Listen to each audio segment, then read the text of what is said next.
last week I pulled in $460-something. Yeah, that's pretty good for somebody who's new. To ensure the newest resident of the mission also does well, others here offer him tips on how to score donations.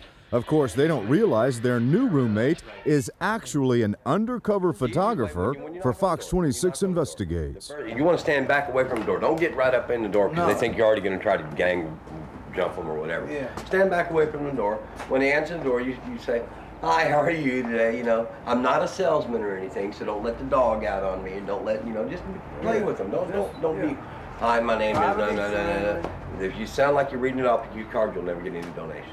This woman, who's been at the mission 4 years, tells us, quote, "If you can look at them and lie right in their face, you've got it made." After Geneva, the mission administrator, takes his picture, our undercover employee hits the street. He even has a trainer whose first stop is at a store to buy a beer. We're told we must collect $45 a day. If not, we can't spend the night. And if you didn't bring in that $45 a day, you were kicked out. But we also get to keep a percentage of the donations for ourselves. If you smoke, that's $5 where you got money to buy like a cigarette. Or if you want to go get a couple of beers or something, you can do that. Targeting a nice neighborhood, the trainer goes from house to house, telling one lie after another. This is something we do once a year, and at that, for only 2 weeks. In reality, the mission solicits constantly, year-round. What percentage of money actually goes to the mission? To the mission. Well, I can honestly tell you 100% of the money that we collect goes to our homeless program.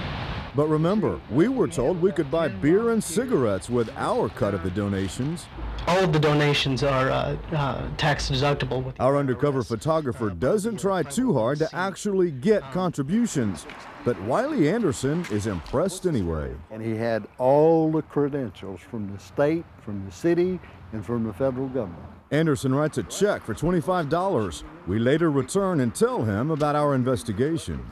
Well, as far as I'm concerned, that's just like stealing. Back on the street, during a break, our employee asked the trainer if any crack smoking goes on at the mission. They smoke every night. And this night is no exception. Where are you going now? Can I go with you? What, to the store? Yeah. You want to go? Yeah. I had to wait till I get my draw. Okay. Yeah, I gotta get mine also. Geneva gives everyone their cut of the day's donations, and cash in hand, our roommate heads to the store to spend his share. On the way there, he gives us the lowdown. A few other things that I want to tell you about so you don't trip out if you see it. All right. Okay? Everyone does their own thing here. That's cool. You know what I'm saying? All right. And, as in drugs. Yeah, that's cool. Okay, so if you see a crack pipe in someone's mouth and they're firing it up by you, don't trip. And I ain't gonna lie, I'm one of them. I'm addicted. I buy a dime every night, dude. That's cool. I drink beer. Everyone drinks beer. A few potheads in the house, which I do that too. At the corner store, the roommate points out a barrel of beer.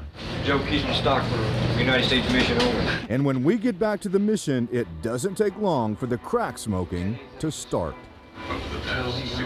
At this point, our photographer leaves.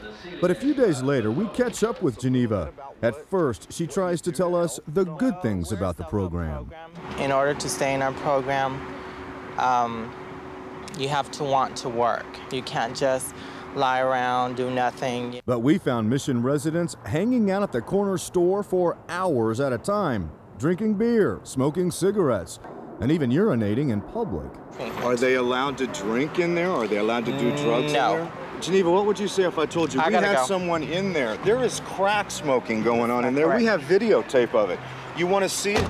She drives off, but we catch up with Geneva again back at the mission. In there, we have video of people smoking crack.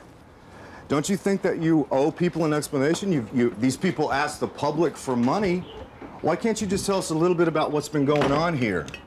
Geneva didn't want to hear or see what we'd uncovered behind these doors, but the national head of the United States mission is plenty interested.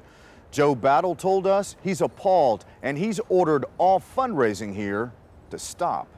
That's